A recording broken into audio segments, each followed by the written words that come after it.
Hello everyone, and welcome to another episode of the Daily Gwei Refuel, where I recap the latest news in the Ethereum ecosystem. I'm your host, Anthony Sassano, and today's the 21st of October, 2021.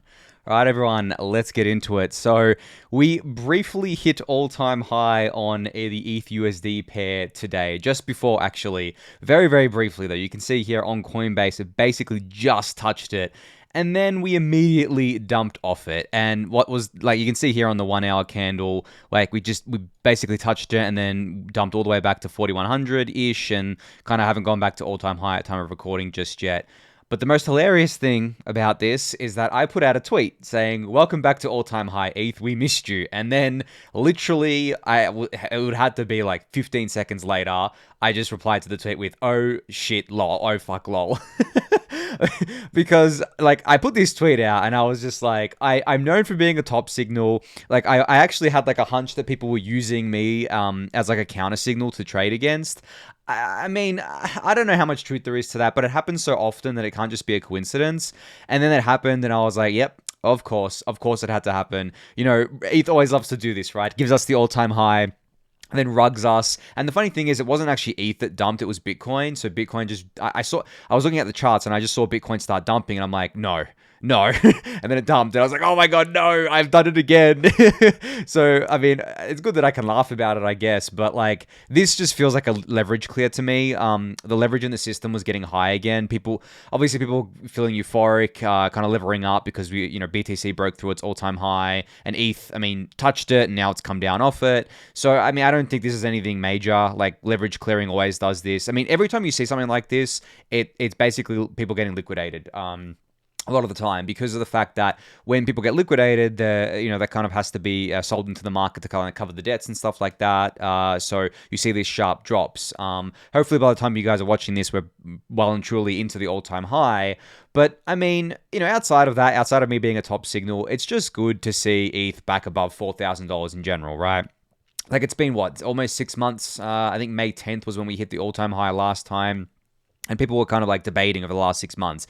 Is it over? Like, is the bull market over? We're going to go into another 2-year bear market. What's going to happen? Blah, blah, blah. And I mean, you'll remember, if you're a regular kind of refuel watcher or refuel enjoyer, as we say, that I haven't been bearish at all. Like, even I remember like doing the video when ETH crashed from like, what was it? Like 4,000 the first time or something like that, or crashed all the way down to 1,700. It was a pretty brutal crash. And I remember saying, I didn't expect it to crash this much, but I didn't think that the bull market was over. And I also believe that we're not going to have these 2-year bear markets anymore. It's just just too much going on in the ecosystem. But I mean, it just feels amazing that ETH is back here, and it doesn't even feel like 6 months really. Like it's October 21st right now. Actually, lockdown in Melbourne ends in like just over an hour from time of recording, which is exciting for me as well. And it's just funny. I've been in lockdown the whole time, but it really doesn't feel like it's been 6 months. And it's just amazing to see like how much has happened since then as well. I mean, think about what was kind of like what ETH looked like in May, and then what ETH looks like today. So essentially, we had 1559 go live, right? We in August, like August 5th or 6th, whatever it was. We've burned 588,000 ETH, which is $2.5 billion ish. The layer 2 rollout has well and truly picked up a lot of steam. We have like almost $4 billion locked in layer 2s right now. We've had people use them, enjoy them, and it's just been great to see all that there. NFTs on Ethereum went absolutely bonkers, like captured everyone's attention, just went crazy, right? Like lots and lots of growth of the NFT economy. And then you had like the merge roadmap coming to much clearer view as well. Like we're basically all steam ahead towards the merge now. And we've had the resurgence of DeFi as well. Like I know I've said before that I don't think the DeFi 2.0 term is anything but a marketing term, but we've still had like a resurgence in DeFi interest and things like that, which is, I think, in part been spurred by the DeFi 2.0 stuff, but also a little bit of layer 2 stuff as well. But all of this has happened since ETH was last at its all-time high, and it kind of reminded me and made me think back to like all the stuff that happened during 2018 and 2019 and even 2020, while ETH was below its old all-time high of 1420. And it's just amazing how many things happen during bear markets, or like during sideways periods, or during kind of like down periods. It doesn't really matter. In Ethereum, we keep building no matter what. Even in the darkest depths where there was like no funding for anyone. Everyone was running on fumes. Money wasn't there. We were still building kind of like these revolutionary and awesome products. So yeah, I mean, that's why it's impossible for me to be bearish. Like I literally cannot be bearish. Like I've tried, just as like a thought experiment to like think to myself, what's the bear case for Ethereum? And I just can't find one. If I had a gun to my head and people were asking me what, to give a bear case, I would simply say, well, Ethereum doesn't solve its scaling issues, and then it loses its kind of like market share to some other platform, and it fades away. But the thing is that like it's already solved the scaling issues. It's just a matter of rolling it out and getting people to onboard it onto them. So yeah, I don't know. If you guys have like join the Discord channel and like try and convince me, try and give me an actual bear case for ETH, because I just cannot see one, and that's why I buy ETH all the time. It's why I just spend so much time in this ecosystem. Is that I just can't find one. And that's exactly why after we crashed that big and everyone was calling for like triple digit ETH and for the bear market to happen again, I was steadfast in saying, no, I don't see this happening. We're in the early adopter phase. We're not at mass adoption just yet. We're in the early adopter phase right now. And there's just so much happening, so much growth to be had. It's just impossible. So here's to a, little touch of the all-time high at around 43.75 here. Let's hope that we go back there and go beyond sooner rather than later. But I am amped. Like I am super pumped about this. Super pumped to be at all-time high. I'm also very, very happy that I'm out of lockdown as of, an hour from now. It's almost midnight, so technically just wait until tomorrow. But, I mean, for those of you who don't know, Melbourne in Australia has been in lockdown for over 270 days in total. Not in a row, in total. And without crypto, I would have gone insane. Like, I was seriously, it's been brutal. Like, we haven't been able to do anything. It's like a hard lockdown. No restaurants, no, shopping centers, movie theaters, no going into the city and everything like that. You'll remember, like, my birthday plans got rugged because we went back into a lockdown, like, twice in a row. And my birthday plans were to, like, go into the city and kind of, like, spend some time in the city because I actually live pretty far away from the city and never really get out there. So, and I'm just really looking forward to traveling next year as well. So hopefully I can meet a lot of you. I definitely do want to do a Daily Gwei meetup at a bar or something in the Melbourne CBD. So that'll probably happen maybe next month, maybe December. We'll have to see how it goes there.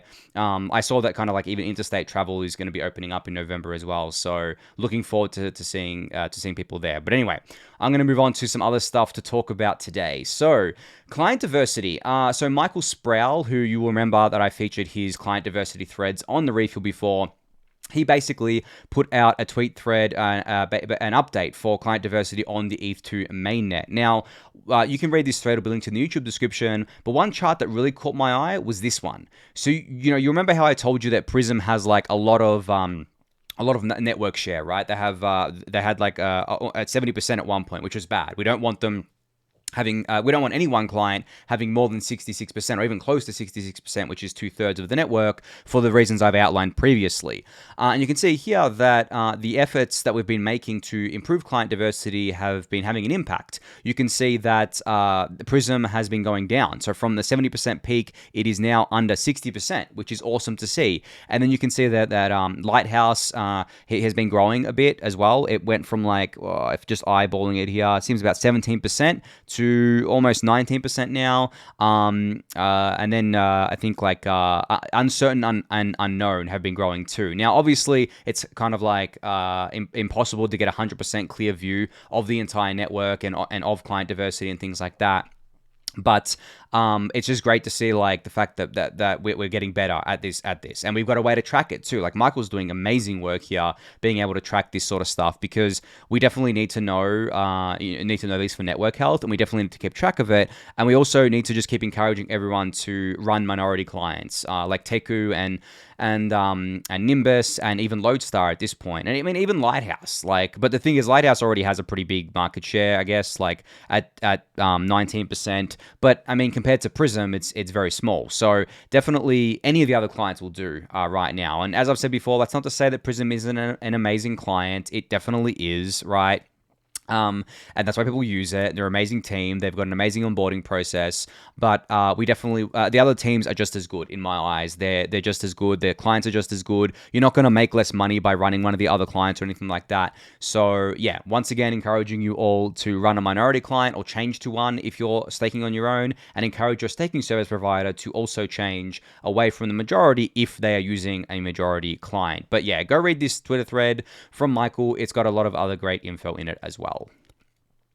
So Owoki from Gitcoin announced a new kind of like initiative called the Greatest LARP, which is basically, they describe it here as an alternate reality game, an experiment in network storytelling, an ambitious gambit for public goods funding, a shouting point for the hopeful in a dystopic world, a novel little slice of the metaverse. Fair launched at LizCon 2021 by Kevin, Owoki, Austin Griffith, and Gitcoin DAO's Moonshot Collective. So essentially what this is basically a series of kind of like comics and NFTs about Anon versus Moloch, and you can kind of mint these NFTs and read the comic books and all that sort of stuff. And I guess like you can see the little video here. I'm going to get more involved with this, and essentially, you know, Gitcoin and public goods funding has always been about fighting off Moloch, essentially. And, you know, there's NFTs and there's also physical figurines as well. Unfortunately, I didn't get to it before I got completely priced out. I think, like, they're going for over 5 ETH now, and I'm as much as I love my figurines, I am not going to spend over 5 ETH on one. I wouldn't even do that for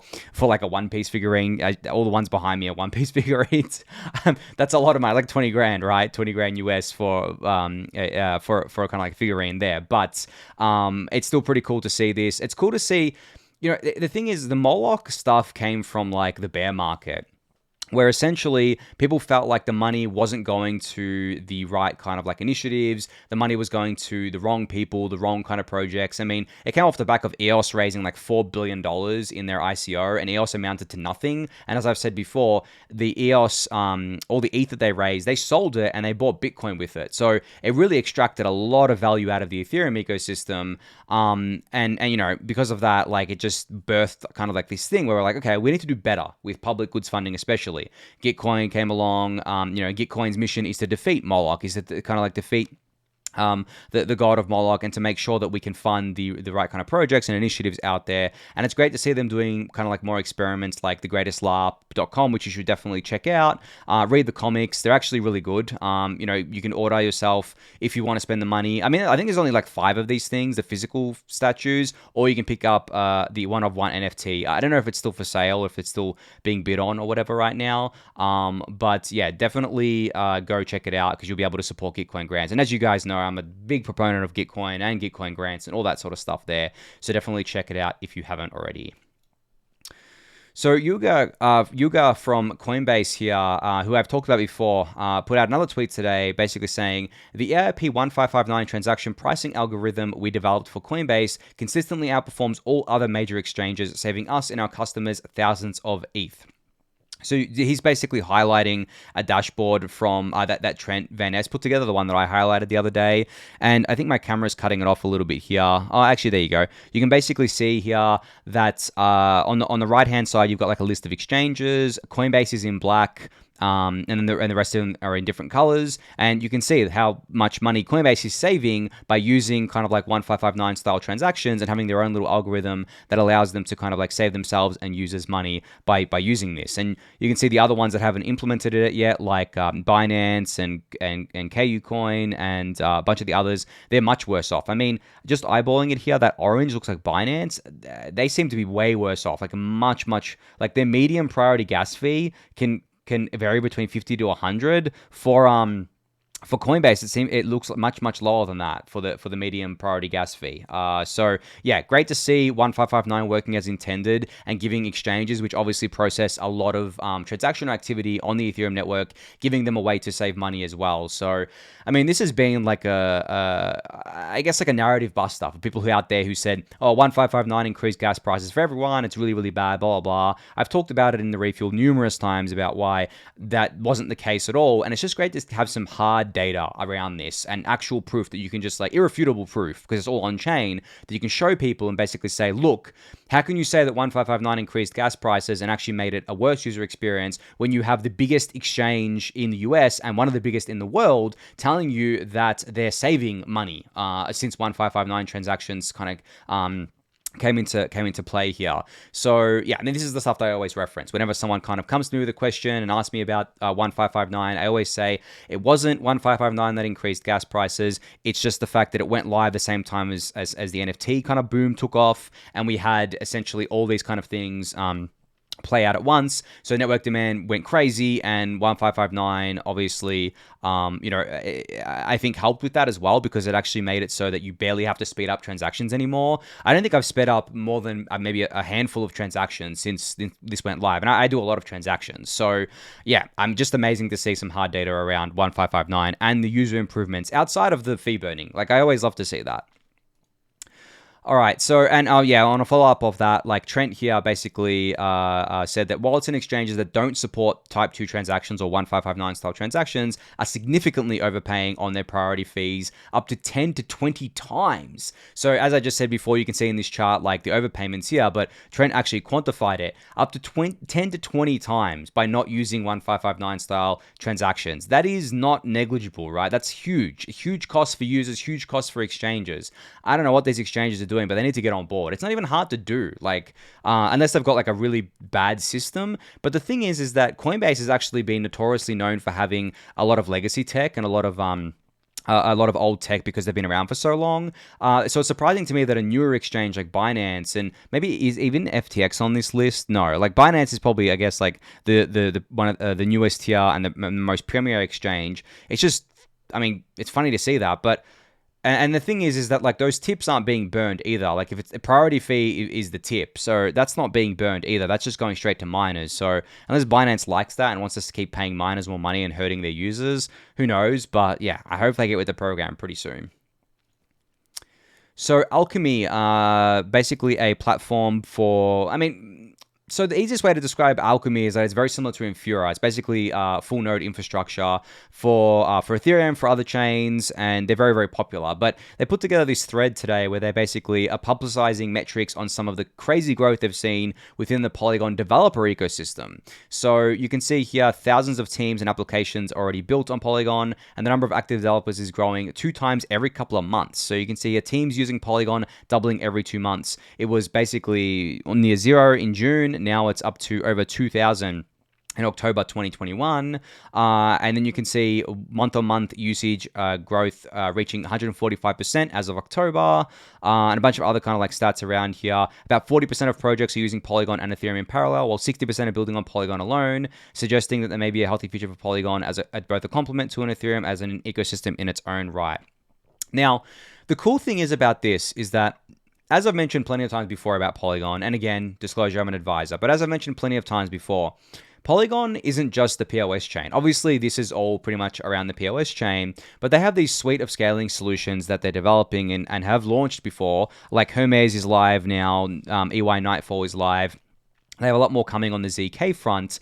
All of these developers that are already working in the Polygon ecosystem, they can easily be onboarded onto this other stuff, like to these rollups and these actual true L2s and stuff like that. So this is what I mean by Polygon being socially aligned with Ethereum. It means that the people who add the most value, the developers, are there already. They're in the Ethereum ecosystem. They're in the Ethereum family. There's no requirement to kind of like poach them from another ecosystem. There's no kind of like tribalism. There's basically those developers being like, hey, there's new infrastructure for us to deploy to. Let's go and do it. And they already are familiar with the Polygon systems, with the Polygon team, with any of their BD teams and stuff like that. So this is just incredibly healthy. And I love seeing this growth, especially around teams and developers kind of like launching projects. And the funny thing is that I think the same thing's going to happen with layer 2s, where I actually think that eventually layer 1, there's going to be basically no new projects launching on layer 1 Ethereum. They're all just going to be launching on layer 2s. And that is actually the proper way, proper end state for Ethereum at the end of the day. That is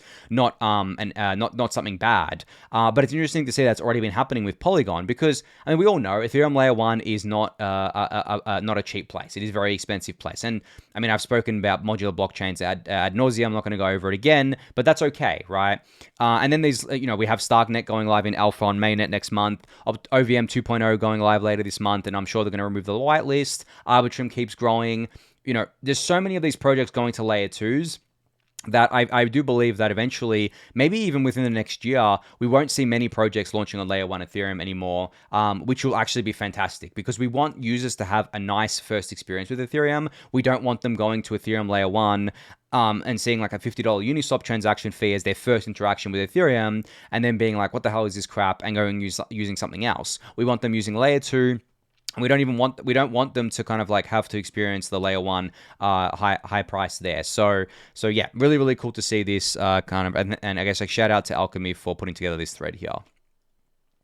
So Set Protocol announced today that they have crossed $500 million in TVL, which is an awesome achievement here. Obviously, I'm a bit biased. I mean, I used to work at Set in full time, and I'm still an advisor to Set. But I think it's great to see the continued growth of an asset management protocol, because I think asset management is not something that gets spoken about too much, but it's definitely something that is needed for mass adoption. Most people want to kind of delegate their, I guess, investments and management of their assets to kind of like an autonomous system, or to like someone that'll manage it for them. And, you know, Index Corp is building on Set Protocol and is a large chunk of this TVL, and that's the products that they offer, like a DeFi Pulse Index and the Fly products and MVI and stuff like that.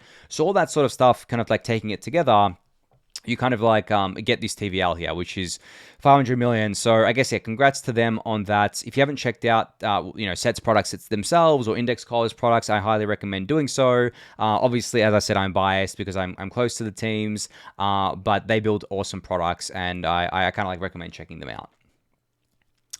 So Status. So for those who don't know, Status is a kind of like older Ethereum project. Did an ICO in 2017, building a kind of like mobile wallet app with secure messaging and browsing and all that sort of stuff. But they actually build, or have a team that's building the Nimbus client. So the Nimbus ETH2 client. So you've probably heard me talk about just before about like Nimbus, and before I mentioned Nimbus plenty of times. So they're actually part of the ETH2 effort as well, which is really cool. And so today they actually posted a little bit of a blog post here about Modular Etheruem. So this kind of like terminology is starting to really take off now. Obviously, popularized by Polygon, not created by them. Apparently, it was that the term was actually created back in 2018 by some other folks, but popularized by Polygon, and then less like myself and Bankless and a few other people have been sharing the kind of like vision out there. But expect to see more of this, more of these blog posts that basically reference modular blockchains and modular Ethereum, and kind of like detail what it is, why it's exciting, why it's like a paradigm shift, and having they link to all of Polygon's work here. That they link to my blog post and my video with David, which is awesome, and Vitalik's post as well. Vitalik was years ahead of all of us on this sort of stuff. He's just been at the forefront, but I'm just, I suggest reading this post. There's probably not going to be too much new information in there if you've been, a Daily Refuel kind of like listener or watcher, because I've spoken about this stuff a lot. But I just love seeing the narrative shift. Like, for me, when I want something to kind of like catch fire, when I want like a new piece of knowledge to spread as fast as possible, I try to spread it through narratives. And that's what I've been doing lately with the modular blockchain stuff. I've been tweeting a lot about it, spreading it in my newsletter, spreading it on the Refuel, because I want it to be the common terminology that people use when they talk about scaling. I don't want it to modular versus monolithic blockchains. I don't want people to kind of like think in the old terms anymore, where it's kind of like, layer 1 versus layer 2, all that sort of stuff. I want people to think in terms of like modular chain, consensus security as one module, data availability as another module, and execution as another module. And all of those together make a awesome scalable ecosystem where everything just like works very seamlessly. Obviously, over the long term, that's going to happen. It's not going to happen overnight, but that's kind of like what I mean by changing the narrative, making sure people are on board with it, that they understand it, and kind of like evolving the terminology as the ecosystem evolves as well. So great to see Status publishing this blog post today. So I only came across this yesterday, but basically Influence, which is a strategy space MMO that is kind of like building within crypto, announced that they're actually going to launch on StarkNet. So this is awesome. I mean, this, I guess, like, is the first game, I believe, that has committed to launching on StarkNet, and I'm really, really bullish on crypto gaming when done right. Of course, I've discussed before how I think that just because a game, kind of puts crypto in its name and adds NFTs doesn't make it a good game. So I'm going to have to kind of like, reserve judgment to see how good Influence, kind of, I guess, turns out as part of a game here.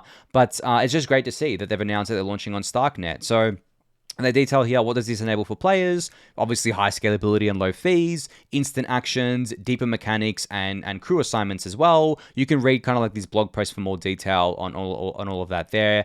I think the game right now is actually live, not on StarkNet, but live in the web browser. You can go play it, and you can go play around with it, but this is just the beginning. I mean, crypto gaming is going to be so massive, and as I said, like adding crypto doesn't make the game automatically good, but there's just such a wide kind of like design space now for crypto-based games that I just can't wait to see what happens. Like I know there's tons of projects working on like every chain, not just Ethereum or its L2s, but like other chains as well. There's just so many of these kind of like projects are working on gaming, and there's obviously been successes like Axie Infinity and things like that.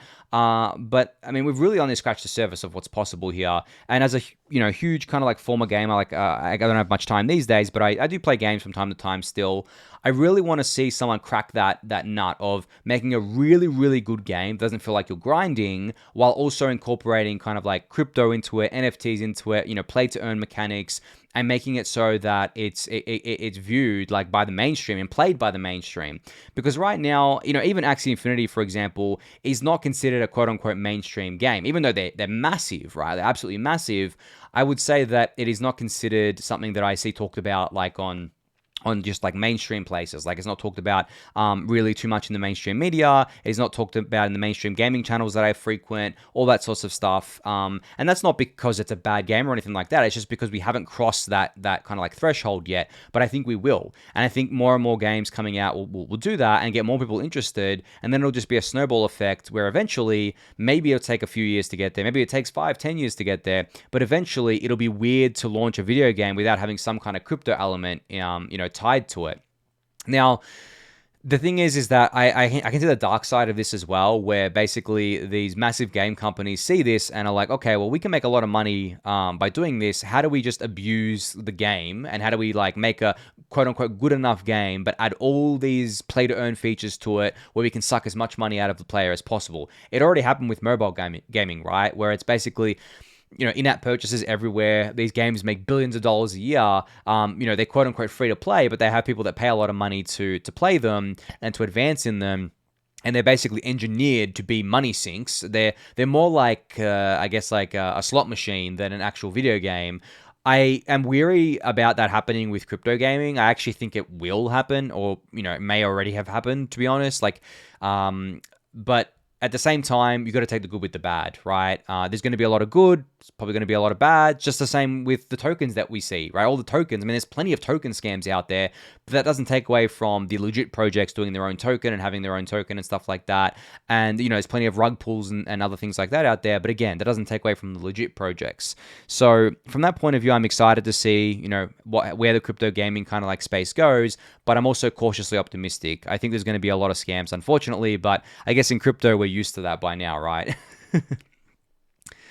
All right, so finally here, I just wanted to give a quick shout out to Cryptowife, who's done this awesome, I guess, NFT for Bankless. So I guess for Bankless and Andrew Yang. So if you listened the other day, Bankless had Andrew Yang on their podcast, and he seems to be making crypto I guess, like major part of his platform. So his party is called the Forward Party. It's in the US, obviously. And he seems to want to incorporate crypto as a major part of that. So there's this NFT now that I guess like Andrew Yang tweeted out about this as well, that you can kind of go to Zora and kind of like bid on, and all the proceeds will be donated to the Forward Party and kind of like go towards their efforts of I guess like playing in the political sphere, right? Now obviously I'm not an American or anything like that, but you can see the bottom right here, there's a little bit of a Daily Gwei kind of logo there, which is awesome to see. But I was listening to Andrew Yang on the podcast, and I've been following Yang for quite a while. Like he was in the presidential race in 2020. He wasn't going to win or anything like that, but he definitely brought a lot of ideas to the table, and I think that he really resonates with me, who on the political spectrum, I don't fall really left or right. I'm kind of like centrist, or at least I try to be. I try to balance all things in life. That's kind of like a mantra that I have. Maybe I'm I'm a little bit naive in that, but I just try to keep it balanced. Like I think if you veer too far towards like the quote unquote left or right, you kind of lose sight of things and you can't think as clearly. And I think Andrew Yang is actually a perfect embodiment of that. And obviously, I don't agree with everything he says, and I don't expect everyone to agree with everyone else about everything.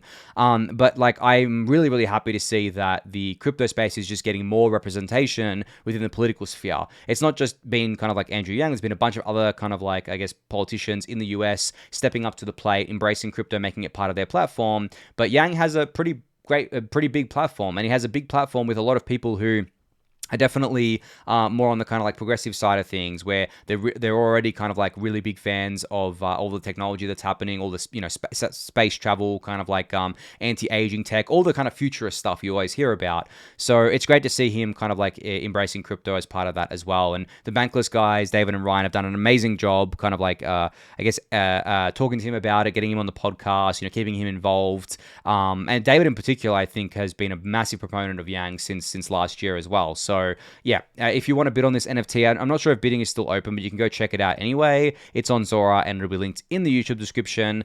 But on that note, I think I'm going to call it there for today, everyone. So thank you again for listening and watching. Be sure to subscribe to the channel if you haven't yet. Give that video a thumbs up, subscribe to the newsletter, join the Discord channel, and I'll catch you all tomorrow. Thanks, everyone.